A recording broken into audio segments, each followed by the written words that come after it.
hungry. And we are standing in a small village called Pillalamarri. And the reason why we are over here is because of this beautiful construction behind us. Now we'll tell you more about it, but first, let's start with the Dhwaja Stambham. This is a flagpole that connects the heavens and the earth together. And from what is on top of the flagpole, you can tell to which deity, to which god is the temple dedicated. So, in this case, it's a beautiful Dhwaja Stambham, and this, of course, is a Shiv temple. And you can tell that by like the little carving of the Nandi the bull up there. Here's what's so beautiful about our country. Right off a 21st century modern highway that is taking us towards Suryapet from Hyderabad, we took a little turn and literally 200 meters off the road, you find this. You take a step back 1,000 years in history to 1206 AD when this was built in the rule of the Kakatiyas. This is a stone and granite temple. Yes, and here's the beautiful thing about temples. Come, let's walk over here. We'll tell you a little more about it. Temples are not just the centers of prayer or religion in these small villages like Pillalamarri. They are centers of culture, of music, of art, of history. There's some musicians practicing over there. There were some kids dancing over here right now. There were some children practicing singing, but I think they finished. We are a little late in the afternoon for all of this. But take a look at this beautiful construction. It is timeless. I mean, it looks could have been made yesterday as far as things are concerned. I agree. Timeless is actually the perfect word for it, because when you come here, take a little time out.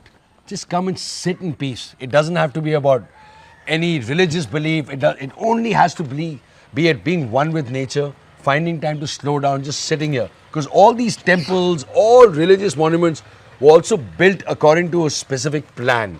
They believe there were energy lines, they were done according to Vastu Shastra, and each part of it actually came together as a whole depending on some big plan. And as you walk around here, even if you don't recognize it, you will intrinsically feel it. You will feel the peace, you will feel the calm, you will feel that energy coursing towards you.